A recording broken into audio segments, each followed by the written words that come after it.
Disclaimer, I greatly apologize if I pronounce any of the Korean names or words wrong. It took me years to get better at Japanese. It'll probably take me much longer to understand the rules of Korean. Hey everyone, it's Cait Cher with another video, and this time, okay K-pop, I finally caved. Happy now?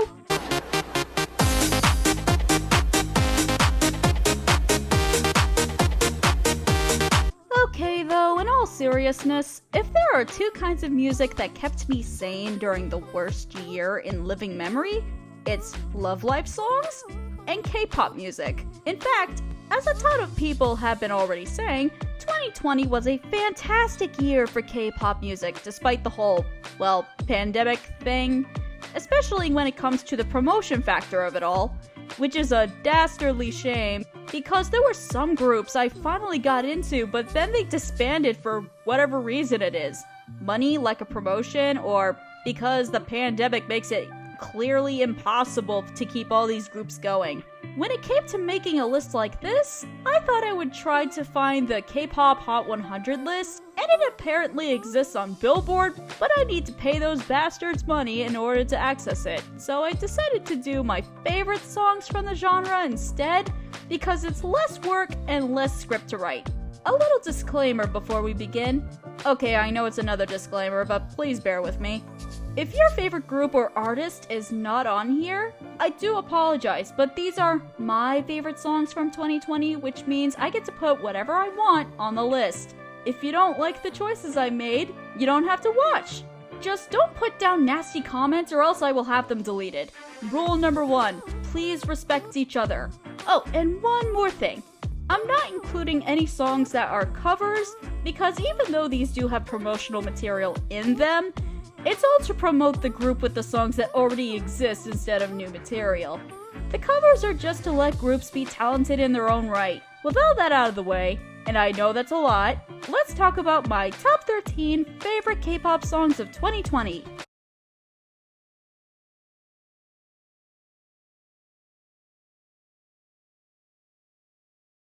I'll be honest and embarrassed of myself at the same time here. As a person who went to college to study how language works, I couldn't tell the difference between Korean and Japanese. I'm sure that a lot of first-time listeners confuse the two languages, or hell, even throw Chinese in the mix, but I adapted eventually. Either way, this was actually the first song that got me into the K-pop genre this year, and it's been forever since I found any pop music in general that got me this hyped.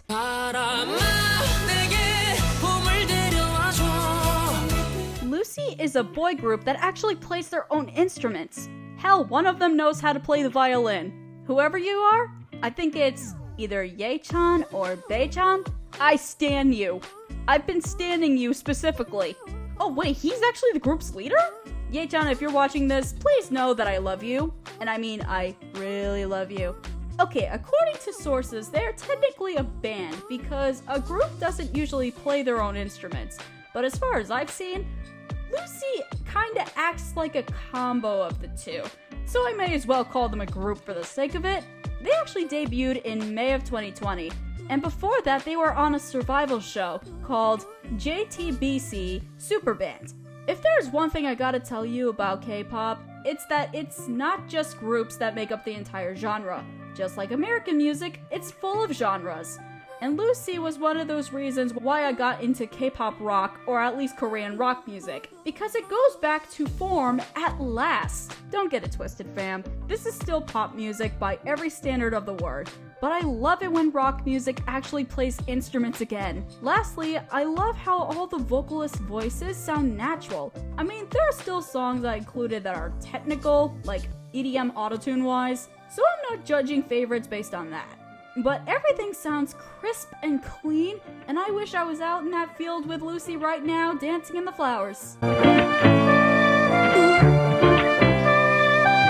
I was creating this list, I was really considering whether this is a favorite song of mine or not. My process basically was listening to every song that came out in 2020, and if it appealed to me, I'd consider it. If it didn't appeal to me, I'd just throw the song back onto the internet. When it comes to this song in particular, it took me a couple of listens to finally get into it wholeheartedly. But if there's one thing all of these listens had in common, it's that the chorus got me every single time.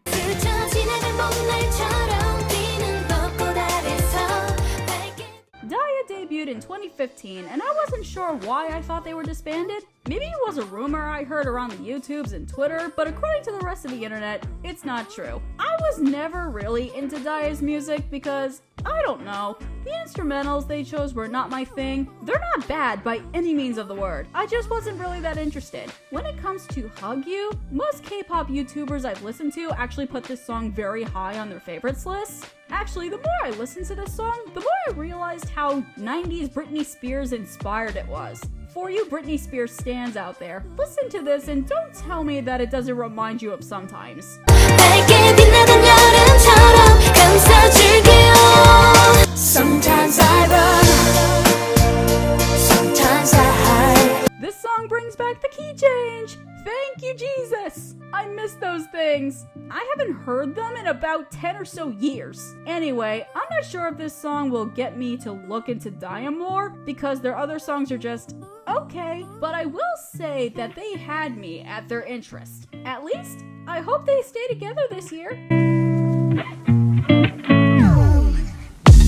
This may be a minority opinion for the anime fans who I follow on my channel, but I'm just gonna say it. I think K-pop does the steampunk aesthetic better than anime any day of the week.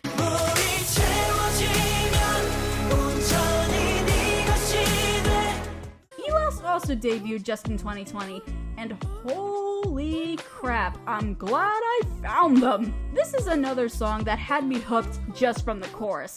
The difference between this and Hug You is that ELAST had me hooked from their first whisper. That's just so sexy right there. Any other way, I came to the realization that I really like dark concepts, but only if there's more singing involved than rapping. There are too many songs with the dark concept where the raps are just annoying to listen to. Tears of Chaos finds the perfect balance between rap and singing so that it's not overshadowed with emo-ness. Okay, that sounded wrong, but you know those songs that are edgy for the sake of being edgy? I don't listen to too many edgy songs because it could be either done correctly or it makes the artist sound like a whiny butt. Whiny is what turns me off the most. Y'all know this about me. Tears of Chaos makes me think they're performing at an opera, sort of, and it's the strength of their voices that make me lust for this song over and over and over again. After watching all these videos on what the lore of this group is, I'm starting to think that no one really cares about the technicals and just loves this group's concept just for the sake of it, to which I understand and I respect a lot more than the lore itself. I don't need a Kingdom Hearts for a K-pop group. That's all I'm saying.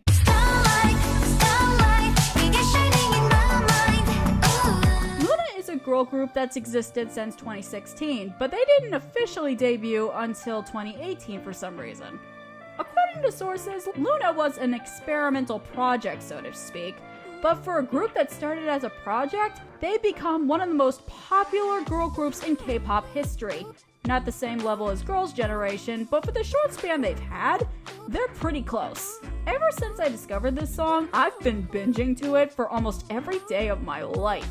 It's just super catchy, but it's the kind of catchy that actually serves a purpose and doesn't pull off a "Who Let the Dogs Out." Actually, as I was listening to every 2020 single I could find in K-pop, some of them were pretty close to being K-pop's version of The Weeknd's Blinding Lights as far as writing an 80s pastiche is concerned. I think out of all the songs that were close to that, it's Star that is the exact comparison. Of course, Star is more of a love song than Blinding Lights is, so that's how the two are different, but I like how Star is respectful to Blinding Lights instead of just flat out ripping it off, which is why I'm so into this song and compared to others. By the way, I think you can tell by now that lyrics kinda don't matter with favorite songs as much as I care about the Back to the Billboard videos. I mean, they kinda do matter as far as me liking a song is concerned, but Star is just a cheesy love song about a girl recognizing her feelings, and that's fine.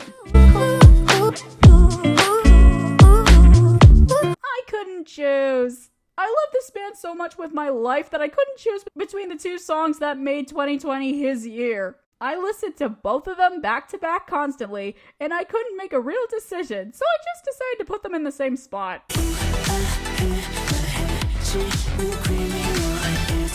We were just too young and dumb. Okay, some of you probably know how much I love this man by now by how many tweets I made. As one of the leading forces of one of the most popular boy groups of second gen, it's not a shocker that anything that Taemin touches turns to gold. Yes, he does have a bunch of other hits from 2020 than the ones I've listed here, but I'm talking about favorites, not what are the best songs to come out of 2020. I love Criminal for one reason and one reason alone: the choreography. The moment I saw Taemin with the gag in his mouth, I lost it.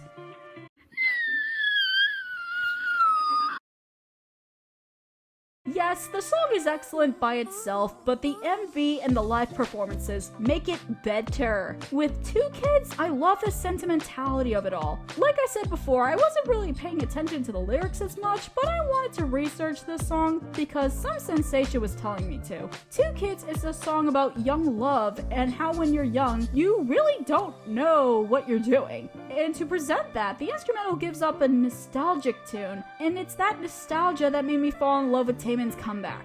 Okay, I was actually very upset when Taemin announced his enlistment by the end of May. It's because his songs were the only things that really kept me going. If I can't have any good Michael Jackson singles anymore, because duh, Taemin is the next best thing. Other than The Weeknd, of course. I mean, hey, at least Shiny's back. For now, at least. Yeah, I wanna marry you,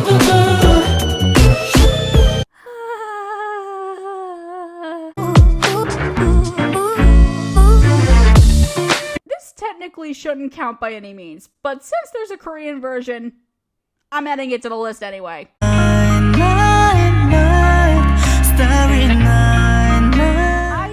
Have a thing against Super Junior for plenty of personal reasons.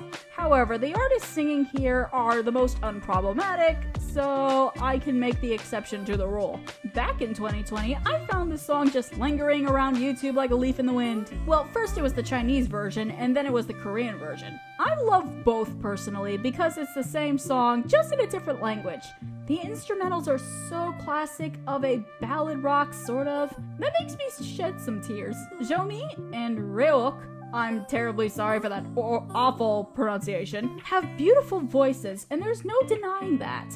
Also, I'm always the one to support talent from all walks of life, and having a Chinese singer in the world of K-pop is definitely a gem, if you find the right one. Xiaomi is not just a diamond, he's the whole wedding ring package. Buy it. I promise you, you won't be disappointed. I couldn't choose which one I loved more either. They're both sung by the same artist again, so I brought them both in the same spot anyway.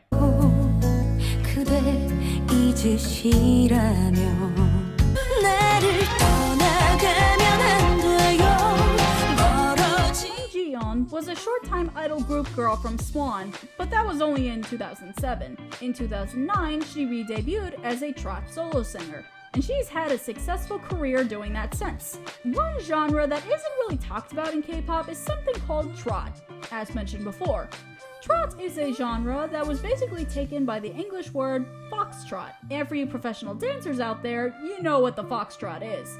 For those who don't, the foxtrot is a dance that was invented in the 1910s by Vernon and Irene Castle from New York City. Harry Fox, an American vaudeville actor, was the one who popularized the dance into dance halls all over the United States. To get a better example, the music basically sounds like this. Yes, sir.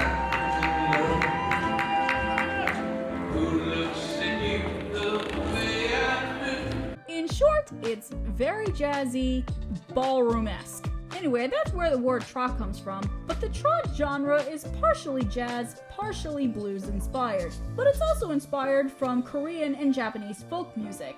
The trot genre started to become a thing back when Korea used to be under Japanese rule, but it didn't get exactly noticed in the music industry until the 1950s, after Korea was liberated. Popularity for it went down in the 90s because that was the era when K-pop we know today started to rise. However, it did make a resurgence in the 2000s, and it has basically stayed in the spotlight even today. So basically, trot is a tiny mixture of everything, but a lot of it reminds you of big band jazz in a way. Because I'm such a music freak, I think I'm one of the only YouTubers in America who actually appreciates jazz as a musical form. My vocal teacher herself was in a jazz band, and I used to see her shows quite often. My college had a jazz band full of music majors, and of course I went because some of my friends took part in it. What was I talking about again? Oh yeah, right, the songs. First, let's talk about Never End. This song is more 90s classical out of the two. Just listen to how this girl sings.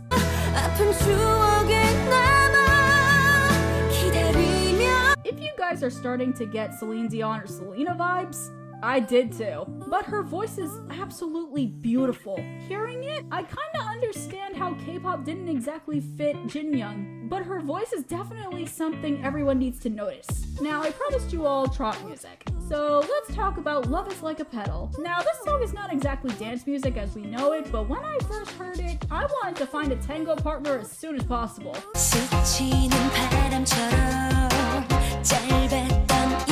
It's also kinda 2000s-esque, don't you agree? I suppose that's why I like these two songs so much. And again, Jin Young's voice is so classic and pure that she's perfect. I can't wait to hear more songs from her. And I also wish that Love Is Like a Pedal is on Spotify because I can't find it anywhere, darn it.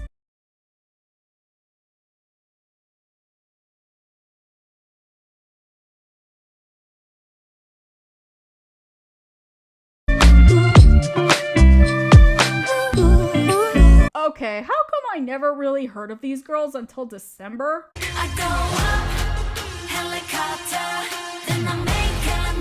CLC is a girl group that's been around since 2015, but I think most of you who love K-pop already know that. As far as K-pop bops are concerned, CLC's Helicopter is indeed the best one of the bunch.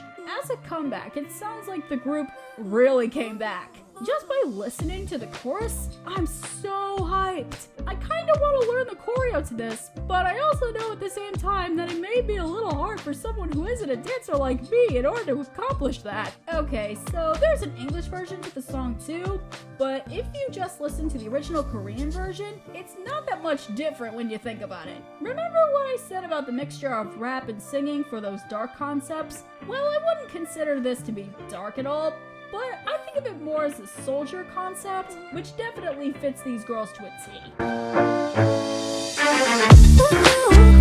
For a while, I made this immature assumption that older talent doesn't exist because South Korea loves young people too much. I mean, if you heard that South Korea has the biggest numbers for plastic surgery, that would have been true, right? However, I was proven wrong with Hong Jin Young. I was proven wrong again with Lee Sun Hee.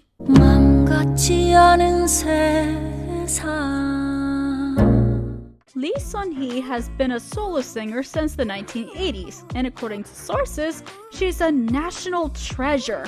Not only was she a talented singer, but a fashion icon, always performing in a suit, short hair, and glasses, which South Korea at the time called it boyish. This look sparked a revolution of South Korean women dressing similarly to she does as a way to say, screw gender fashion. This woman even performed at Carnegie Hall in New York in 2011, being the fourth singer from South Korea in order to do so. It's been a super long time since I heard a pop song sound like a lullaby that everyone doesn't mind hearing for once. It makes my heart flutter with every listen. She kinda sounds like a mother you want to hear from music again. The feature on this song is Changyol from EXO. EXO is one of those groups on my don't stan list also. I made an exception because What did Lee Sung-hee do to deserve no listens? Absolutely nothing. This song is a lot shorter than I ever realized it was, so a part of me wishes it was longer, but the more I thought about it, the more I thought how poetic the song is. And making it longer would probably ruin it. Both of Sung-hee and Chung-yeol's voices make this the perfect duet for this song, and when I die, I want this song performed at my funeral. That will be in my will, no questions asked.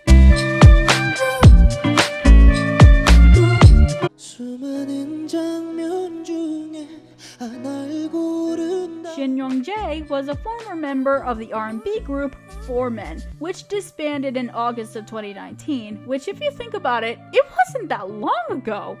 But the group debuted in 1998. This group survived for 20 good years, hot damn. With that being said, I think you're really seeing a trend with what types of songs I really like, and I think you guys recall how much I also love the 90s music. This is as 90s of a ballad song that I can find in the 2020 year, and I am in love with it. Though it's very nostalgic of the 90s, the majority of these songs are timeless anyway.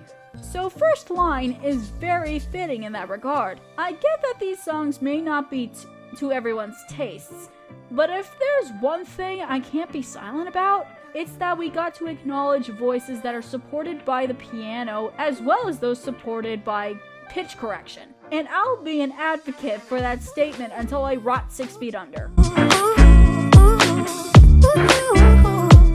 Musically, 2020 was a fantastic year for K-pop. As far as talent management was concerned with COVID and all, 2020 was also pretty terrible for K-pop. A lot of people's bias groups got disbanded almost immediately after their debuts. I hate to say it, but a lot of us knew this was going to happen because you can't usually do your usual outside activities because of your clients and fans getting sick. How can you promote? Fortunately, K-pop has resorted to virtual concerts in the past year, and not only did that help South Korea get through the lack of music slump, it reached out to their international audiences too. I hope that this is an experiment that they keep repeating, especially since they mostly won't get many international tourists for a while. But I was talking about disbandment. COVID sucks, and here's why.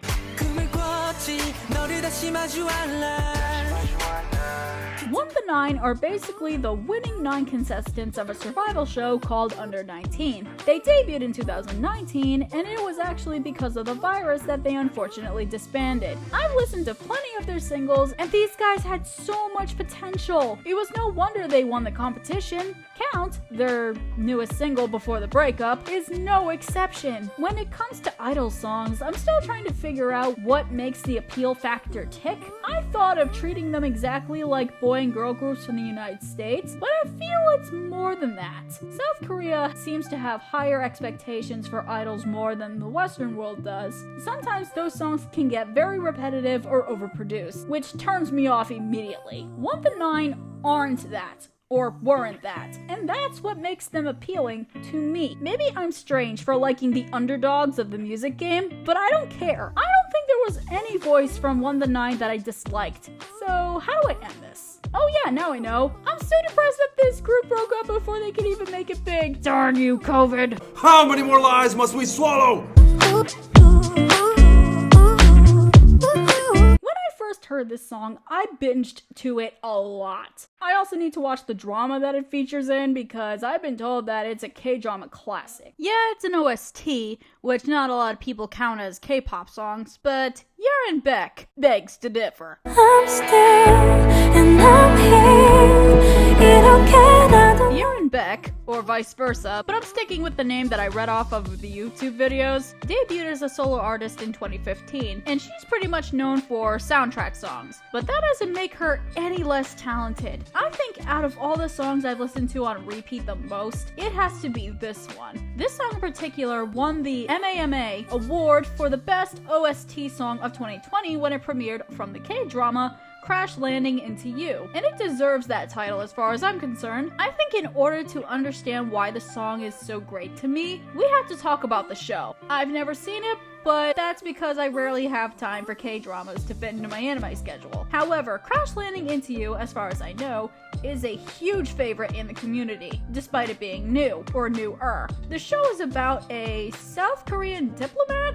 I think, who ends up in the very wrong area of North Korea, which we all know is a shithole of a country. Her male counterpart is a North Korean soldier who for some reason decides to protect her instead of killing her like he's supposed to do. The whole series is about learning and developing a friendship between literally two different worlds. But one of the greatest romances ever blossomed would soon appear after. I was also told that this drama is very sad, so I'm going to prepare myself with the tissues when I get to watching this. With that said, it would be very easy to say that songs that land on a soundtrack for a TV show should match the theme and the scenes of the story, correct? Well, I don't think I'm going to be the first or last person to say that I think Here I Am Again is actually one of the most romantic love songs ever written in the history of the world. This song gives off a Romeo and Juliet type story, but with a happy ending vibe. And yes, we do need those kind of stories in our lives because not everything has to be so goddamn depressing. Yes, there were a lot of songs I couldn't exclude from this video, so let's jump into the honorable mentions real quick.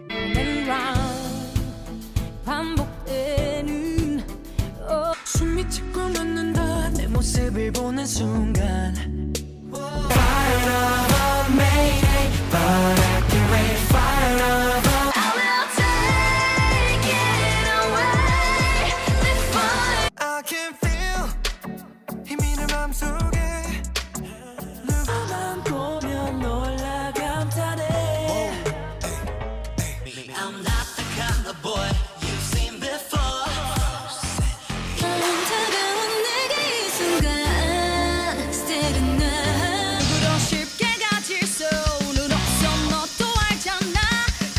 물어봐 Hail my dress 손 흔들어 Hello press 자두려서 make you 타막하라 기미가 날까라 I wish you were here I was young now I know sometimes you cried up But Cait, you should become an army! BTS is the hot shit right now, and if you don't become an army, you'll suffer the consequences! Shut up!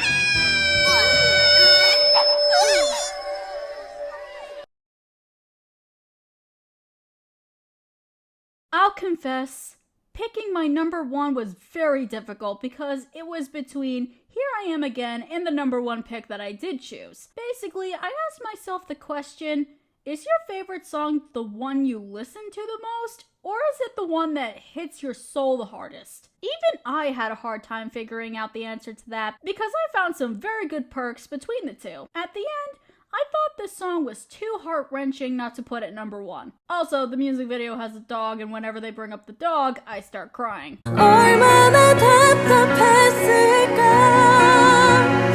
Ailee is a Korean-American singer-songwriter who debuted solo in 2012. If I had to make a best K-pop songs of 2020 list, Ailee would be very high up anyways.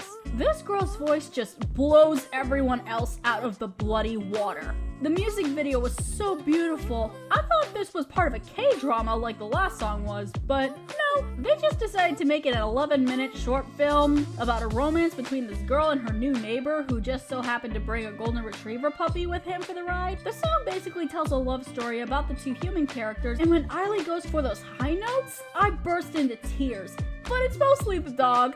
Songs really get to me if the music video has a dog. I'm looking right at you, Marshmallow with Happier. Anyway, enough about the dog. I've heard this song basically all over K-pop YouTube, and for a good reason. I really wish I had access to the Billboard Hot 100 K-pop hits list, because I probably would have put this song at number one for the best too. It tugs at your heartstrings so tight, you can live or die on the success of this song. Don't get me wrong, this song was indeed successful, but it's the majesty of Ailee as a talent that makes When We Were in Love my favorite K-pop song from 2020. Well, it looks like we're at the end of this video. If you guys really enjoyed what you saw, please hit the like button and comment down below what your favorite K-pop songs were from last year. Make sure you subscribe for more fun content and follow my social media down in the description box. I'm Cher and it's been real. Ciao!